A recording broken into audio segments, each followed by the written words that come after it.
Welcome to the FCC. Delighted to see a big crowd here today. My name is Tara Joseph. I'm vice president of the club this year, and we're delighted today to be talking about the economy and the IMF's report on Asia. I'm delighted today that we have Mr. Changyong Rhee here. He is now the director for Asia Pacific for the IMF. We've had him here about 2 years ago or so when he was with the ADB as chief economist there. He's here to give us his perspective on Asia. Chatting over lunch, I did ask him whether he saw the biggest risk for Asia as China and the economy or US politics. I didn't quite get an answer on that, but we look forward to hearing what he has to say, and of course we'll have time for questions and answers. Mr. Rhee.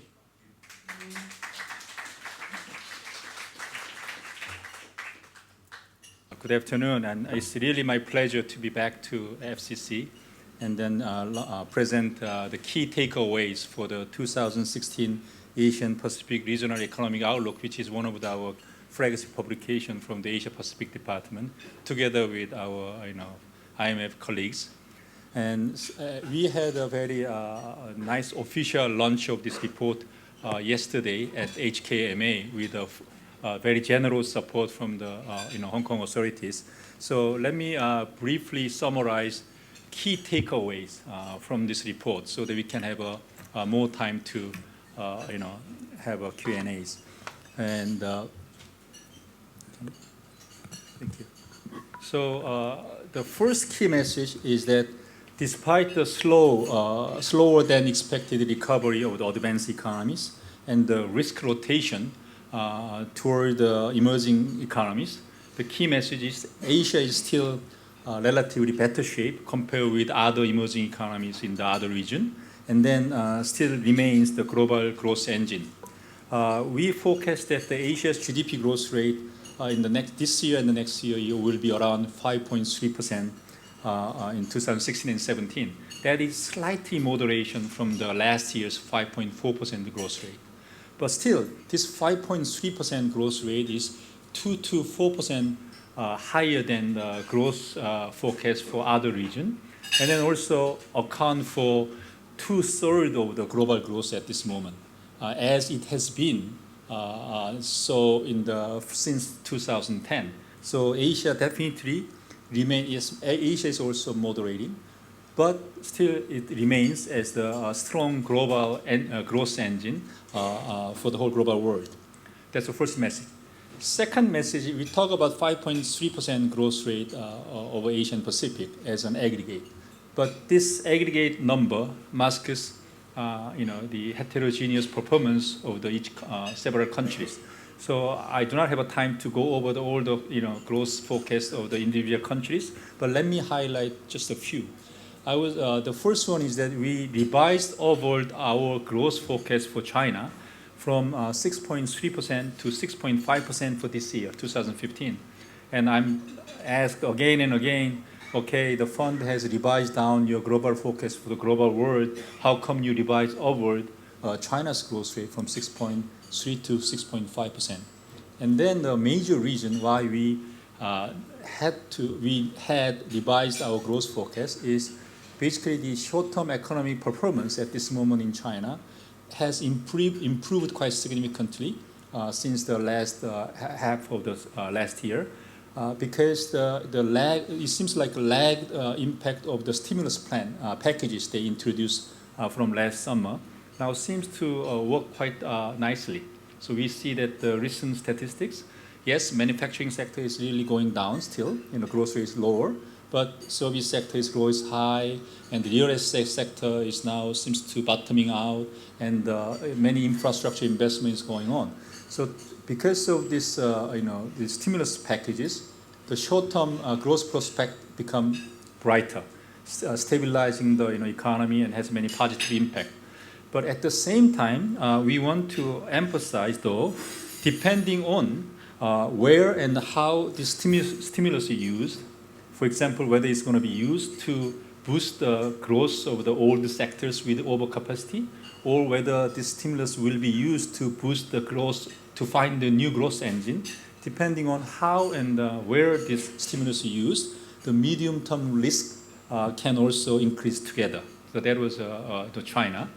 Japan, our focus for minus 0.1% growth rate in 2017 was, get the lots of attention.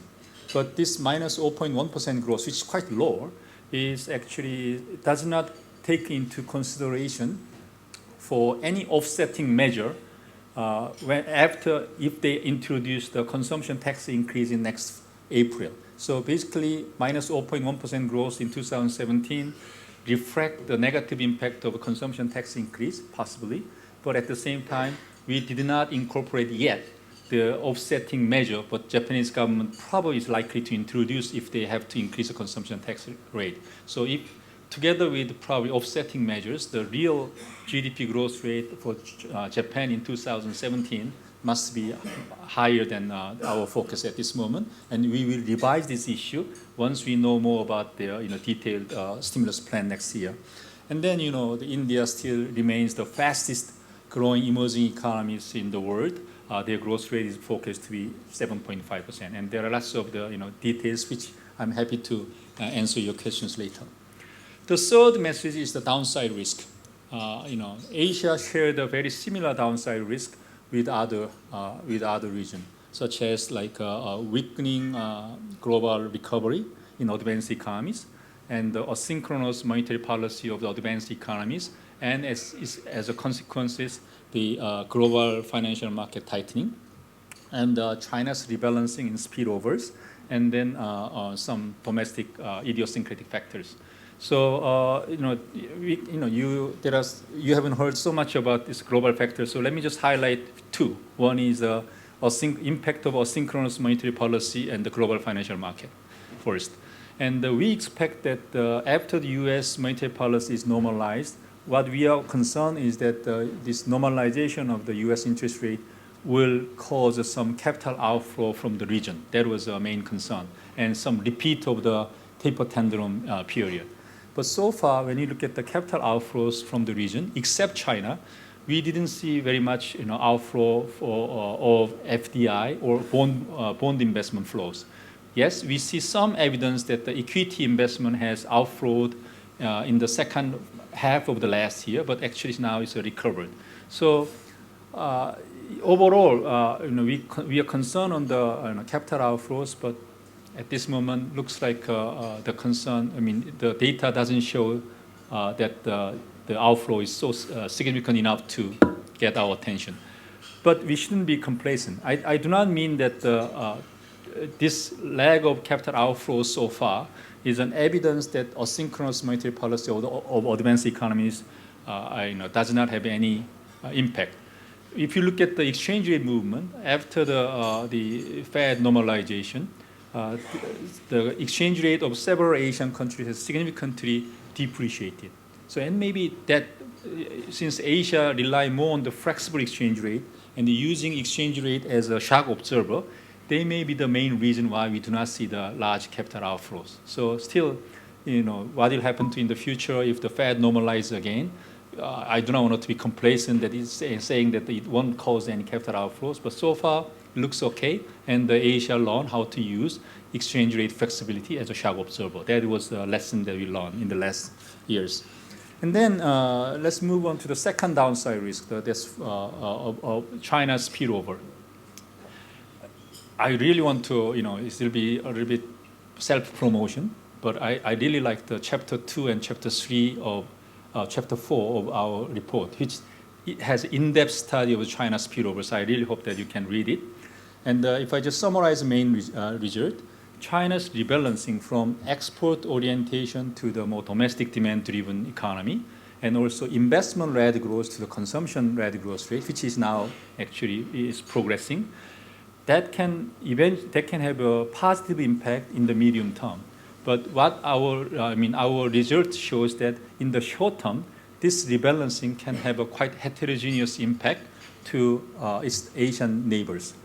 For example, in trade channel, that China. When you look at the data, we saw that the import intensity import intensity of China's export is quite different from the China's investment and domestic expenditures.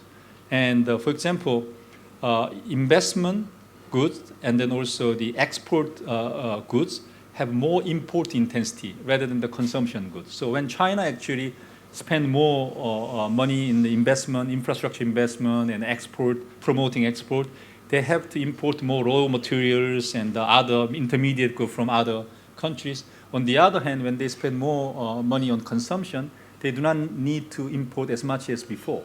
So by moving from the investment and the export to the consumptions, actually, it has a heterogeneous impact. For example, a country like New Zealand, which sells most consumption good China, will gain by changing of this, shift of this in expenditures.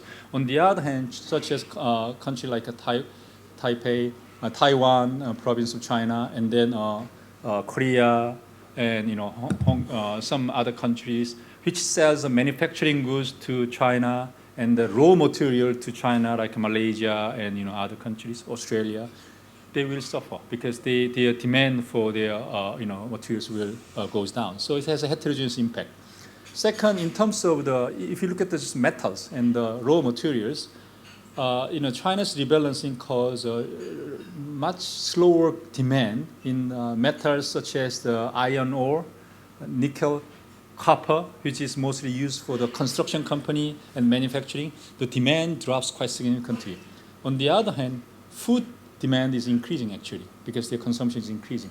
And then oil, we have some mixed evidence. So in general, we conclude that China's slowdown is responsible for the price slowdown on some metals such as iron ore, nickel, copper. But we cannot blame China as major driver of the price decline in oil, for example. And then actually China is contributing to maintain the price level of the food, for example. Heterogeneous impact. We also look at the financial linkages, and we find that China's impact through the financial market channels, through exchange rate and the stock prices, is increasing quite rapidly after the global financial crisis, and especially for countries which has a very strong trade link with China. So we have it's a little bit technical, but when we ask a question, what will happen to when China's do the more rebalancing, what will happen to the Asian countries?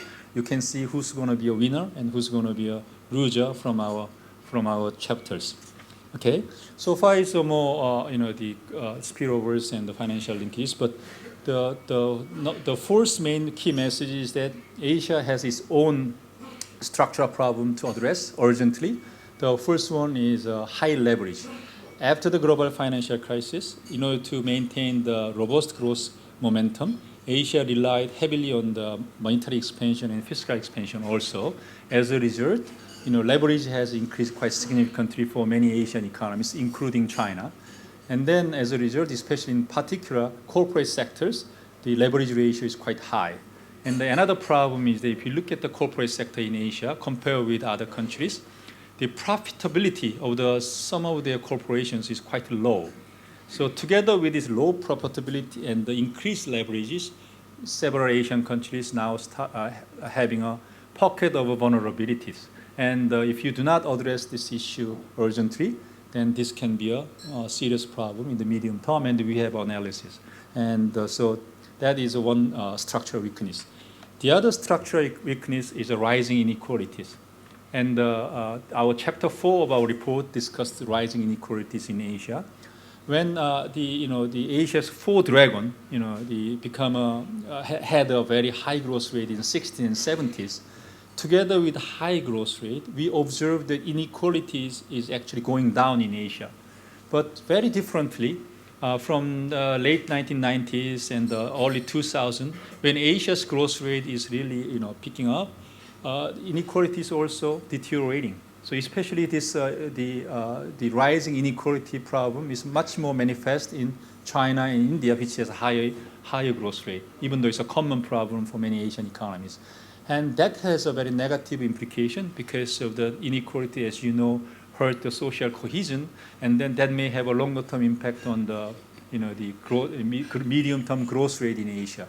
Luckily, Asia has fiscal spaces to address this issue. So what our policy recommendation is, for them, even though they may not increase the budget deficit more, they can switch their expenditures from more investment-led to the more, the building of the social safety net in focusing more on the health and education kind of expenditures, and that will actually help them to address this rising inequalities.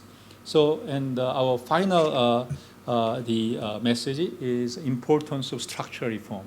Yes, I think structural reform is a kind of broad word. Whenever we talk to structural reform, then people say that when you are running out of the menu, then you talk about structural reform. But on the other hand, I really believe that the structural reform is important for Asia to remain as a growth pole. And then what kind of structural reform we need really depends on countries. It's country specific. For example, for China, we are emphasizing to address the corporate sector reform and addressing the high leverage. These are first priorities. And reining credit growth is also important. For Japan, to achieve the reflation, and then also at the same time address the fiscal sustainability is a key issue. For India, yes, it's a bright spot, but at the same time, in order to do more infrastructure investment, they need more domestic resources to rely on. In order to have these domestic resources, they have to have a strong balance sheet of the bank. On the other hand, they have their bank balance sheet and need to be a little bit more improved. So they have to address this banking sector reforms. And many ASEAN economies, they have to increase the tax revenues and all this longer term issue, which I'm happy to discuss. So final concluding remark. First, while Asia remains the global growth engine, the external environment is becoming more difficult. That is the title of this book. And I hope that you can pick up the book when you go out. The title of this book is Building on Asia's Strengths, because Asia has many strengths, building on Asian strengths during the turbulent times. Since we are expecting that the external environment will be much harder, so Asia needs to build up the strengths. So what they have to do, I think in order to build the strengths, they need to tackle rapid credit growth, corporate and banking vulnerabilities, and then the growth-friendly structural reform. And together with this effort, we are very optimistic that Asia will remain as the engine of the growth for the next decade. Thanks very much.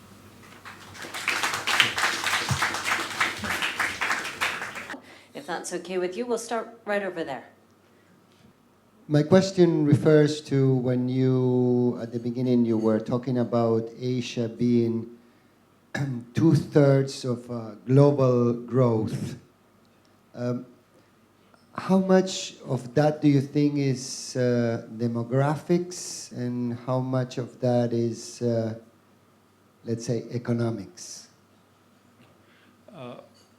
I think it's mostly if you look at Asia, Japan, Hong Kong, and Korea is already aged, society, and then there are rising, population in Thailand and others, but already China actually hit the plateau. So I cannot break down, the demography, but I do not want to say that it's mostly demographic. It's I cannot quantify it, but this is in general. Even if you take out the demographic the growth, I think Asia actually contributed lots of the productivity growth and the investment. Actually, I rather emphasize more higher investment ratio than the other region as a major region. And then also, people say that the demography, having a more population, the rising population is naturally automatically related to the higher growth. That's not true. Because if you have just a more population, but without a right economic policy, demography can be a burden rather than a dividend. So I think in the last 20 years, Asia, yes, there are several countries which benefit from the favorable demographic changes, but still, I think investment saving, and especially investment in infrastructure compared with other regions, was a major driver of the economic growth. And if I break this number, and I say that Asia accounts for the 2/3 of the global growth. 1/3 is coming from China. The other 1/3 is from other Asian economies. It's not just for China's high growth rate. Asia as a whole actually performs much better in the last 2 decades. Right over here.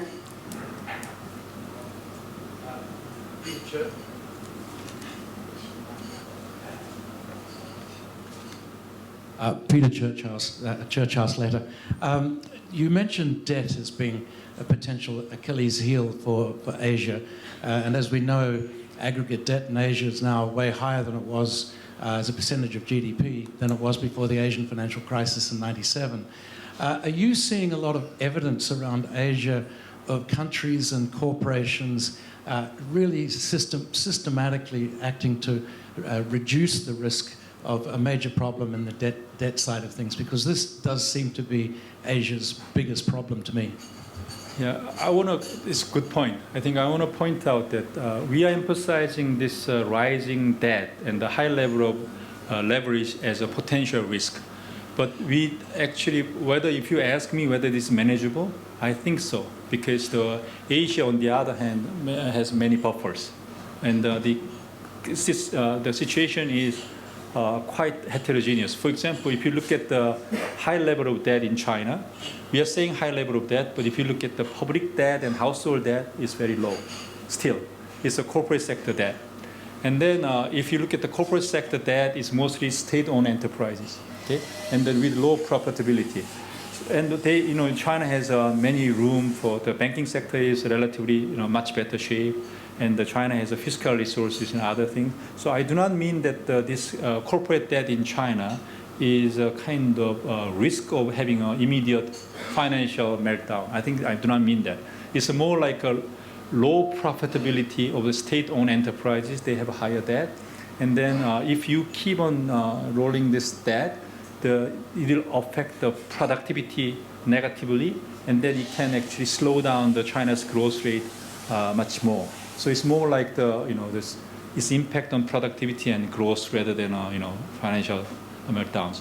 If you look at the many ASEAN economies, that level increased significantly after the global financial crisis. But if you look at their reserve levels, if you look at now their current account surplus, current account improvement, and then also if you look at their the foreign reserves and deficit management, they have a much more room. And then they have also many financial assets. So yes, this is a risk, but at the same time, many Asian countries learned how to handle these things after the 1997 financial crisis. So I think they are much better shape.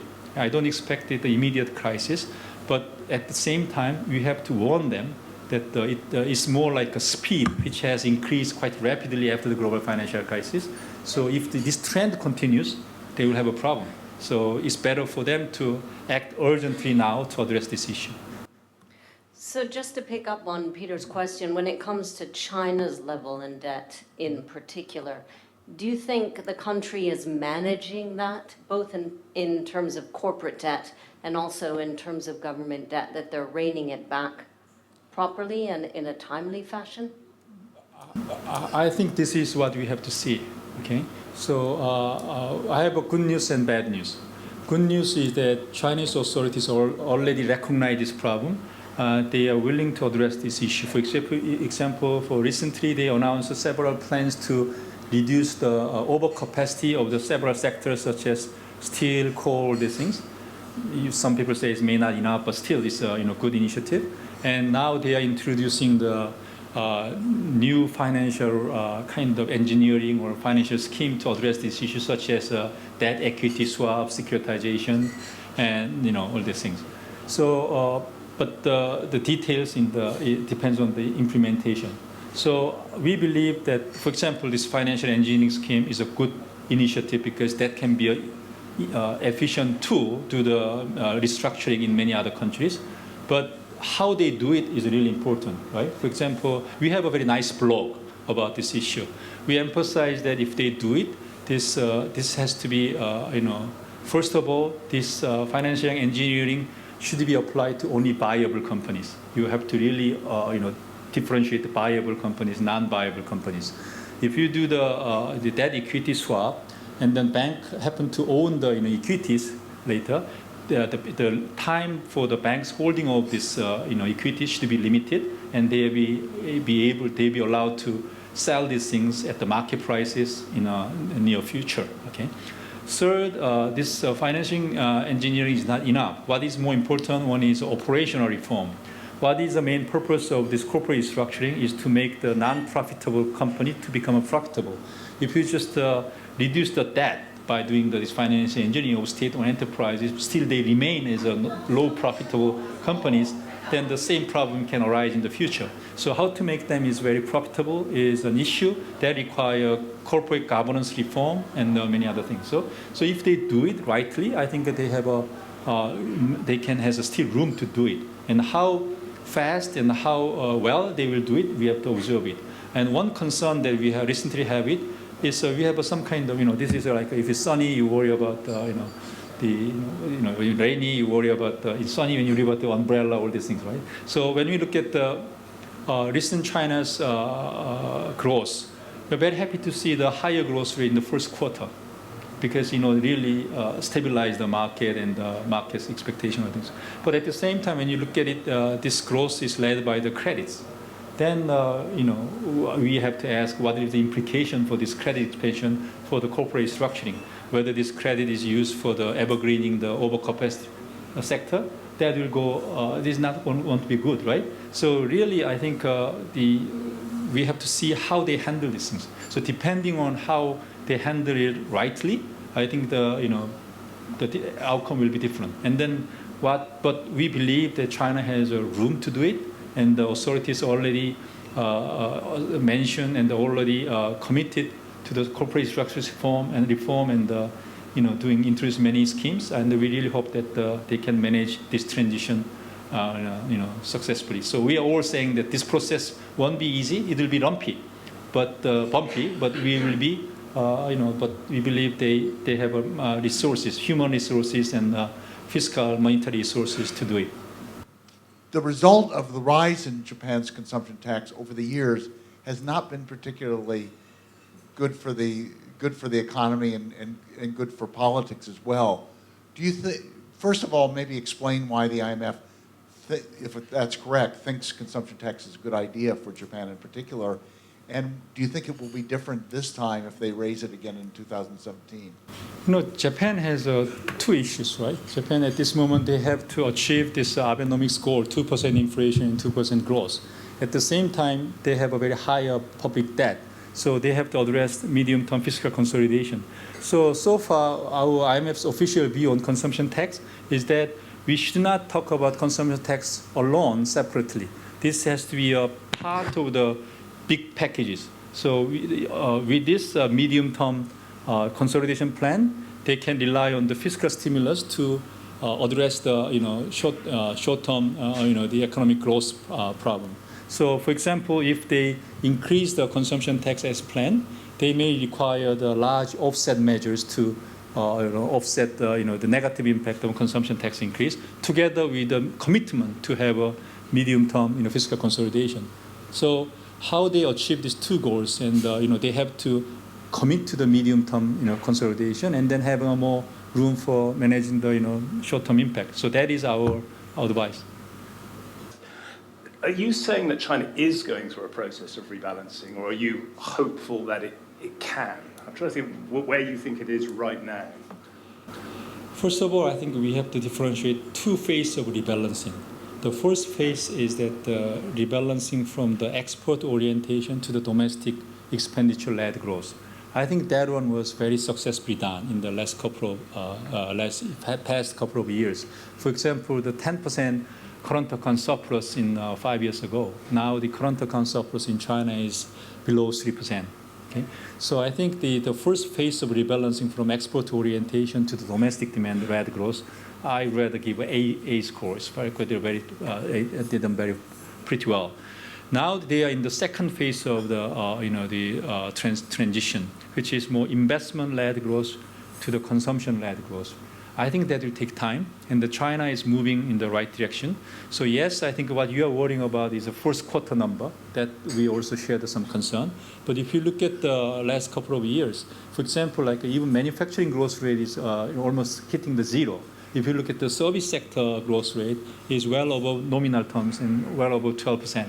So definitely there is the transition going on. And then also at the same time, we said that it's better to move from the investment growth to the the consumption growth rate. We do not mean that you just cut the investment, give money to boost up the consumption. What we mean by that, what kind of investment you're talking about? If you're talking about investment into the more hardwares for the old industries with overcapacity, that's a bad. But this is an investment for the green, green investment to address the environment. This is investment for human capital, the education, health. That actually is good for boosting up the consumption too, right? So we really want to see the changing of the expenditure pattern in China into which, as a result, the consumption can increase in the future. This process will take time, and it's a little bit too premature whether I can say whether this transition is already achieved or not. It's an ongoing process, and we have to watch. Oh. And it seems like OECD countries that there's increasing risk, particularly in Europe, and also in the U.S. We don't know, with the elections coming up, you may have a, politics shifting the U.S. into more isolationism. We don't know. But do you see Asia, particularly China, being prone to these type of risks from abroad? Can you address that? Thank you.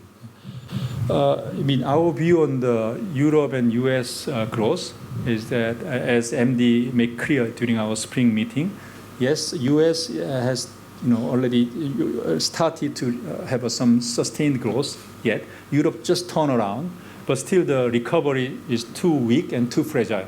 So that is definitely a concern for the world trade won't increase as fast as before the global financial crisis. But on the other hand, yes, China and the many East Asian countries depend trade very much. But I do not want to say that the recent trade slowdown globally is mostly due to the advanced economies slowdown.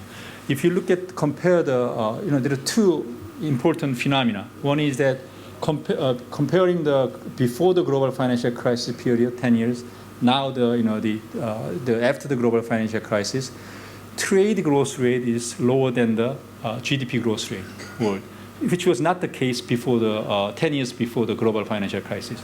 So, and that's the first. So the trade is much slower. But if you look at the patterns, immediately after the global financial crisis, trade slowdown was led by the advanced economies. But if you look at these days, the trade slowdown, global trade slowdown, actually emerging markets trade is slowing down much more fast. So some part because of the weaker recovery of the trade, but China's now doesn't require that much the products, and so onshoring of China, and then also raw material trade much down. China's rebalancing also has many implications. So in some sense, whether this is really solely due to the advanced economies, that one I cannot completely agree with you. But at the same time, the conclusion that world trade growth may be much lower than compared to the before the global financial crisis. That means, including China, many Asian economies which rely on export cannot rely on the old models. They have to definitely diversify their growth sources. In your opinion, what are some of the other ways that the IMF can look at global progress, whether it's in Asia or elsewhere in the world, and do you think GDP is still an accurate measure of that? This is we have a statistical division which actually devote lots of effort to improve our GDP statistics. And probably I shouldn't pretend that I know the details. There are few issues. One is that even we use the traditional concept of GDP, how we can measure it better. Okay, and then whether, for example, like all these internet businesses, all these things, is it capture all the economic new activities very well? That is nothing to do with the concept of GDP. Okay, it's it's the same concept of GDP, but whether we can measure these things more correctly. That one, I think, is a very clear issue, and the fund statistical team is working very hard with many countries, and to catch up the technology and these things. And even for the many middle income and low income countries, doesn't have that much good economic system. For example, the price indicators are not detailed enough to have a right measure. All these problems. So, how we can improve the statistics under the current concept That one is relatively easier concept. But the economists also point out the new dimension of the concept, how we can measure this economic system better. This effort has been led many times. We have many cases, right? In the 70s, we have a concept of green GDP, and we have many different concepts of the happiness index, whatever, all these things. As an economist, so far track record seems to be not so good. We have many alternative measures, but people move back to the the traditional level of GDP because the movement will be closer. But I think now the technology changes so much, so I think I have to read this report one more time, and I will talk to the director of the statistical division. What is his view? So I hope that I can answer you later. But this is a very fascinating topic, but I don't know the answer, at this moment. Thank you. Right over here, Nick. Given what you said about trade and the slowdown that there is in emerging markets, how important is it for the conclusion this year of TPP and the Regional Comprehensive Economic Partnership to get those passed, done, and to reignite world trade? I think this is very important. You know that the TPP only covers few countries in Asia. So at this moment, its impact seems to be limited, but I don't think so because first of all, what's the difference between the TPP and previous trade negotiation? Is that TPP addressed the new area of trade, and it really aims high ambitions. It has a high ambition. What I'm saying is that if you look at Asia's regional trade pattern, it increased quite significantly from the early 1990s, and then it reached the plateau around 2005. People interpret many different ways. Maybe this like Doha and World Trade negotiations get stuck, and there's not much progress. But at the same time, that definitely signal that the low-hanging fruits has already been taken. For example, if you look at the ASEAN, the economic community, they now have more things, but trade is not increasing fast now, even though they passed the ASEAN economic community, because the old trade thing like tariff barriers, all these things actually reduced quite significantly. So low-hanging fruit is all gone. So what is the new one is the service trade, intellectual property, procurement, and the more the human movement. All these things will actually improve the trade, and there's a large room to improvement. But this is politically sensitive. So without touching this new areas, I think there will be a certain limitation. And in that sense, TPP touch upon that issue. And I really hope that the member countries who join the TPP show that the positive result, and then that can be a catalyst to change the whole trade negotiation. That may affect the Doha too. So I'm looking at this as a kind of wishful thinking, because the previous trade negotiation was get stuck because the political, all these issues. And we are not touching upon the low-hanging fruits, but if the TPP shows there's good cases, then it may change the whole pictures. For the next couple of years, what is your, and indeed the IMF's view about Hong Kong's economic performance, and what are the key things that will be driving that? One of the beauty of my job is that whenever I have a difficult question, I can ask my staff to answer. So I will invite our mission, the regional representative, to introduce you. Sally just joined the Hong Kong office 4 months ago. So, but I'm pretty sure that in 4 months he got all the important information about Hong Kong. So I'll ask Sally to answer these questions. Sally? Hong Kong is buffeted by two forces. One is, of course, everyone aware of this close linkage and greater integration with China. So for the near term, the moderation in Chinese growth is affecting Hong Kong.